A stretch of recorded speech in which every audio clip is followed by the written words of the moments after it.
Hello दोस्तों, कैसे हैं आप सब लोग। आज हम लोग प्रसूति तंत्र में इंट्रोडक्शन टू सब्जेक्ट में एटाइमोलॉजिकल ओरिजिन ऑफ वर्ड स्त्री, ठीक है। और फिर उसके बाद आर्तवह एंड स्तन्यवा स्रोतस, उसके बाद त्रयवर्त योनि, फिर उसके बाद स्त्री विशिष्ट पेशी मर्मानी पढ़ेंगे, ठीक है। तो चलिए स्टार्ट करते हैं। तो इसमें सबसे पहले हम लोग एटाइमोलॉजिकल ओरिजिन ऑफ वर्ड प्रसूति तंत्र, ठीक है। तो प्रसूति तंत्र दो शब्दों से मिलकर बना है, प्रसूति और तंत्र, ठीक है। तो प्रसूति शब्द में देखिए, प्रसूति शब्द प्रा उपसर्ग में सा धातु और तीन प्रत्यय लगाकर बना है। तो जिसका अर्थ है प्रसर्जन, जनन, जन्म लेना, पैदा करना, गर्भ पोषण, ये इसके अर्थ हैं, ठीक है। तो और उसके बाद जो तंत्र है वह विज्ञान है, ठीक है। इसकी डेफिनेशन आप लोग पढ़ चुके हैं, ठीक है। तो वही प्रसूति और तंत्र मिला के प्रसूति तंत्र बनाए, ठीक है। इसके बाद प्रसूति तंत्र की डेफिनेशन देखिए, विज्ञान की वह शाखा जिसमें प्रसव तथा उससे संबंधित क्रियाओं का अध्ययन किया जाता है उसे प्रसूति तंत्र कहते हैं, ठीक है।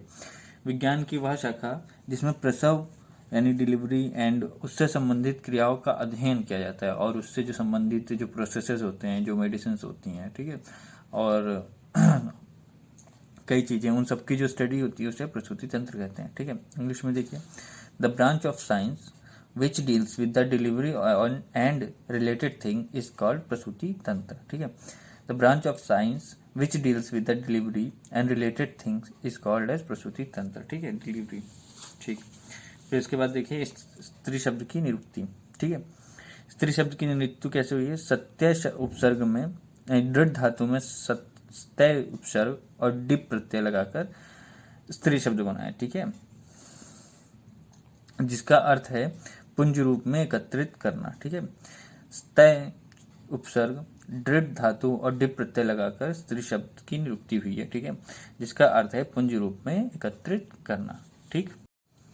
इसके बाद स्त्री की परिभाषा, संचयिते शुक्र शोणिते अस्याम सा स्त्री, मतलब संचयिते शुक्र शोणिते अस्याम सा स्त्री, ये श्लोक है। इसका जो अर्थ है जो अपने अंदर शुक्र शोणित का संचय करती है उसे स्त्री कहते हैं, ठीक है। दूसरी देखिए, स्त्रीति सत्याति गर्भ अस्यामा, ठीक है, स्त्रीति सत्यायति गर्भस्यामा, ये इंपॉर्टेंट श्लोक है, इसको याद कर लीजिएगा। मतलब जो गर्भ का वहन करती है उसे स्त्री कहते हैं, ठीक है। एंड मॉडर्न में इसको रिलेट करेंगे तो सिंपल सी एक वन लाइन जो आएगा वो ये है कि the one who carries fertile ovum, ठीक है। इसके बाद मॉडर्न में हम लोग जो प्रसूति तंत्र को देखते हैं वो गायनेकोलॉजी में आता है, ठीक है। ये देखिए गायनेकोलॉजी क्या है, the branch of medical science which deals with the help of female reproductive system, ठीक है, जिसमें फीमेल रिप्रोडक्टिव की हेल्थ के बारे में बताया जाता है, जो उसे डील करता है उसे गायनेकोलॉजी कहते हैं, ठीक है। इसके बाद देखते हैं, आइए इसके बाद देखते हैं दूसरा टॉपिक, स्त्री विशिष्ट पेशी, ठीक है, स्त्री विशिष्ट पेशी, ठीक है। तो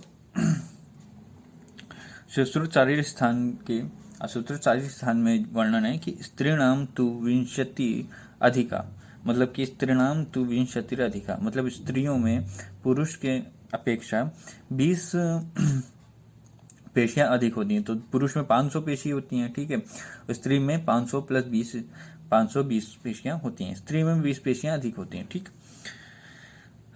जो 20 पेशियां हैं ये कहाँ कहाँ होती हैं ये देखते हैं, ठीक है। तो स्त्री में 20 पेशियां होती हैं, 10 स्तनों में और 10 जननांगों में, ठीक है। 10 स्तनों में प्रत्येक स्तन में 5, ठीक है, और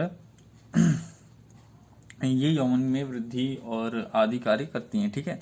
इसके बाद जो 10 जननांगों में होती हैं वो इसमें 4 अपत्य पथ में, 3 गर्भ छिद्र संश्रित और 3 शुक्रार्तव प्रवेशिनी, ठीक है। ये तीन ये पेशियां होती हैं, ठीक है। अब आइए देखते हैं इन 3 पेशियों का मॉडर्न पॉइंट ऑफ व्यू, ठीक है। तो जो 4 अपत्य पथ पेशियां हैं उसमें 2 बाह्य वर्तुलाकार और 2 अभ्यंतर प्रसृत होती हैं, ठीक है, जननांगों में, ठीक। अगर मॉडर्न में देखें तो ये जाती हैं बल्बो कैवर्नसस इंसर्कलिंग इंटीरियोस टस, ठीक है, और जो 2 अभ्यंतर प्रसृत हैं ये anterior and posterior vaginal wall या पेबो सर्वाइकल एंड रेक्टोवेजाइनल फेसिया, ठीक है। इन स्ट्रक्चर से कोरिलेट करती हैं। ठीक है, जो 3 गर्भ छिद्र संश्रित पेशियां हैं वो देखते हैं, जिसमें एक सर्विक्स यूट्राई में प्यूबो सर्वाइकल कार्डिनल लिगामेंट और यूरोसैक्रल लिगामेंट से कोरिलेट करती है, और फिर दूसरी वाली हैं वो यूट्रस में फंडस, कॉर्पस और इस्थमस से कोरिलेट करती हैं। ठीक है, इसके बाद जो 3 शुक्र आर्तव प्रवेशनी हैं, ठीक है, वो देखते हैं। जो 3 शुक्र आर्तव प्रवेशनी हैं उसमें से शुक्र प्रवेशनी एक है जो सर्विक्स यूट्राई, ठीक है, और जो 2 हैं वो आर्तव प्रवेशनी हैं जिन्हें हम लोग फेलोपियन ट्यूब से कोरिलेट कर सकते हैं। ठीक है, इसके बाद स्त्री विशिष्ट मर्म के बारे में पढ़ेंगे, जो संख्या में 4 है। सुश्रुत शारीर स्थान के 6ठे अध्याय में इनका वर्णन है।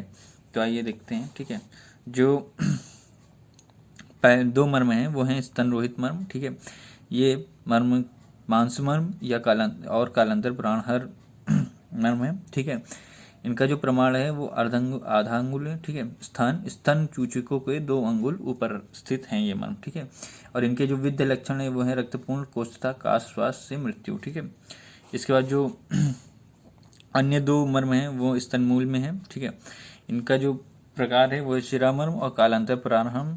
ठीक है, और इनका प्रमाण 1 अंगुल है। ठीक है, ये स्तन के 2 अंगुल नीचे होते हैं। ठीक, ये कफ पूर्ण कोष्ठता, काश, श्वास से मृत्यु इनका विद्य लक्षण है। ठीक है, इसके बाद स्त्री विशिष्ट स्रोतस के बारे में पढ़ेंगे। ठीक है, तो 2 स्रोतस हैं। ठीक है, एक है आर्तवा स्रोतस और दूसरा स्तनवा स्रोतस है। तो देखते हैं आर्तवा स्रोतस। तो आचार्य सुश्रुत ने शारीर स्थान में कहा है कि आर्तवाहे द्वय तयोर्मूलम गर्भाशय आर्तवाहिन्यश्च धमन्यः तत्र विंध्यायाम बंध्यात्वम मैथुनासहिष्णुतम आर्तवमानाश्च। ठीक है, इसका अर्थ देखते हैं क्या है। ठीक है, आर्तवा स्रोतस 2 होते हैं। ठीक है, आर्तवाहे तयोर्मूलम, इनके जो मूल हैं वो गर्भाशय आर्तवाहिन्यश्च धमन्य, इनके जो मूल है वो गर्भाशय एवं आर्तवाहिन्यश्च धमन्य। ठीक है, और इनके विधि के लक्षण क्या है? बंधत्व, ठीक है, मैथुन असहिष्णुता और आर्तवनाश। ठीक है, मैथुन में पेन होना, ठीक है, मैथुन करते वक्त तो पेन होना और आर्तव का नाश। ठीक है, ठीक है, इसके बाद स्तनवा स्रोतस है। ठीक है, नव स्त्रोतांसी नराणाम बहिर्मुखाणी। ठीक है, देखते हैं। तो आचार्य सुश्रुत ने शारीरिक स्थान में बहिर्मुख स्रोतस माने, जिसमें 9 पुरुष में माने और स्त्रियों में 3 बढ़ा के 12 माने। ठीक है, दोनों स्तनों में एक स्तनवा स्रोतस तथा एक स्रोतस रक्त को नीचे की ओर ले जाने वाली योनि में। ठीक है, तो इसी तरह इन्होंने स्तनवा स्रोतस का वर्णन किया है। ठीक है, इसके बाद आचार्य सुश्रुत ने स्त्री विशिष्ट धमनी का भी उल्लेख किया है। ठीक है, जिसमें उन्होंने 6 धमनियों का वर्णन किया है, 2 ऊर्ध्वांग और 4 अधोगामी। ठीक है, तो जो 2 ऊर्ध्वांग धमनियां हैं वो स्तनों में स्तन का वहन करने के लिए हैं, और जो अधोभागामी स्तनी है तो वो आर्तव का प्रादुर्भाव मतलब फॉर्मेशन, और आचार्य वाग्भट ने कहा है कि आर्तव का वहन करती हैं, और जो मेल में होता है ये वो शुक्र का प्रादुर्भाव या वहन करती हैं। ठीक है, और फीमेल में ये आर्तव का प्रादुर्भाव करती हैं। ठीक है, और जो और 2 दूसरी हैं, ठीक है, 4 बोला था ये 2 ही, और जो अन्य 2 हैं वो हैं 2 आर्तव का विसर्ग करती हैं मतलब एक्सक्रीशन करती हैं, और जो मेल में है, मेल में ये शुक्र का विसर्ग करती हैं। ठीक है,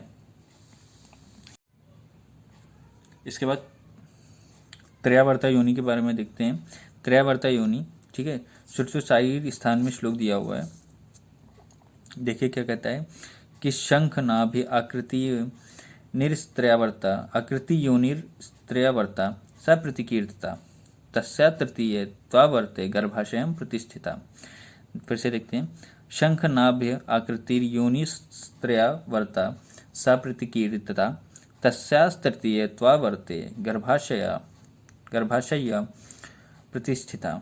मतलब इसका अर्थ देखते हैं क्या बोला गया है कि योनि की आकृति शंख और नाभि के समान सुदृढ़ होती है। ठीक है, इसका मतलब है ये। उसके बाद इसमें 3 आवृत होते हैं। ठीक है, और जो तृतीय आवर्त है उसमें गर्भाशय स्थित होता है। ये श्लोक आचार्य सुश्रुत ने दिया है। ठीक है, और इसका अर्थ ये है। ठीक है, इसके बाद इस पे आचार्य सुश्रुत ने गर्भाशय की आकृति रोहित मत्स्य मुखवत बताई, मतलब रोहित मछली के मुख के समान बताई है इन्होंने।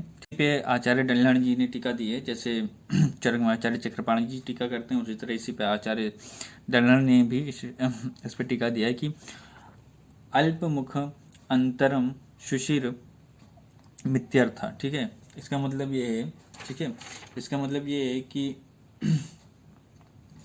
जो योनि है वो बिलो नैरो एंड हॉलो है, ऑन ऊपर से ब्रॉड होगी। ठीक है, इसके बारे में आगे पढ़ेंगे, अभी बताता हूँ मैं आपको। ठीक है, इसके बाद देखते हैं संहिताओं में योनि शब्द। ठीक है, संहिताओं में योनि शब्द से ये कि योनि शब्द जो है वो संहिताओं में किस प्रकार से उपयोग किया गया है। ठीक है, तो संपूर्ण स्त्री जननांग या होल रिप्रोडक्टिव सिस्टम या पृथक पृथक अंग वजाइना यूट्रस को योनि शब्द से कहा गया है। ठीक है, अगर योनि शब्द से संपूर्ण स्त्री जननांग को लें तो त्रयावर्ता योनि को समझना आसान होगा। ठीक है, आचार्य सुश्रुत ने योनि की आकृति शंख और नाभि के सदृश मानी है। ठीक है, शंख कैसा होता है, शंख जो है वो narrow below and broad above. ठीक है, उसके बाद योनि में 3 आवर्त माने, ठीक है, कॉन्सेंट्रिक सर्कल के रूप में है, जिसे त्रयावर्ता योनि नाम दिया गया है। ठीक है, आइए देखते हैं। तो देखिए, आचार्य सुश्रुत ने शंख के समान योनि मानी है। ठीक है, और इसमें 3 कॉन्सेंट्रिक सर्कल होते हैं, ठीक, जिन त्रयावर्ता कहा गया है। ठीक है, तो इसको मॉडर्न में इसको इंग्लिश में देखिए कैसे कहा गया है कि the shape of uterus and vagina are narrow below and broad above. ठीक है, structure of uterus is like pear shaped. ठीक है, broad above and lower narrow. ठीक है, cervix is lower cylindrical part of the uterus, vagina is like tube. ठीक है, cervix is lower cylindrical part of uterus, सही कहा गया, and vagina is like tube. ठीक है, इन एनाटॉमिकल पोजीशन। ठीक है, ये देखिए डायग्राम है। ठीक है, इसी तरह इसमें तो ये डायग्राम है। ठीक है, इसमें मॉडर्न से कोरिलेट करेंगे तो आचार्य सुश्रुत ने इसकी आकृति रोहित मछली के समान मानी है। तो ये देखिए, इसका मुख है और ये इसका पिछला पार्ट और ये बीच वाला मध्य पार्ट, ठीक है, मछली के समान।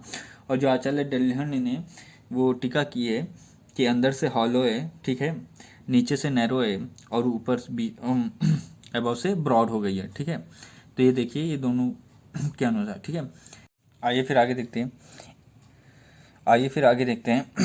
इन anatomical position these 3 structure are placed in anteversion and anteflex position that should called as आवर्त। ठीक है, तो आइए देखते हैं।